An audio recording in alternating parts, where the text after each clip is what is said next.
жилге ашқан яратқан біреу бұлар яратышып қауышқандар бірақ қыштай матур етіп яшап өмірлер ұзақ бақышлар паралап таяна суның дулықынарына шул қашылардай пар бола алсаң мәңге туғыры яр бола алсаң шық менің юлларыма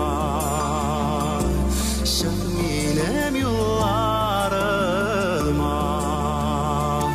сөзлер қаурый бірақ қыш yüzген ізде yazmış ақышлар бәхетін шул қашыларының мәхәббәтін юрасын иде бізге.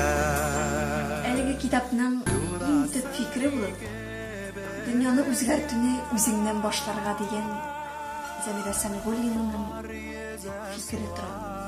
Бу сүзләр белән мин дә бик килешәм. Үз сугмагыңнан, үз юлыңнан туры барыр өчен үзеңне үзгәртергә, камилләштерергә кирәк. Нинди генә кыенлыклар булса да бирешмәскә, читкә тайпылмаска кирәк. Әлеге китапның хикәяләре дә нәкъ шул турыда.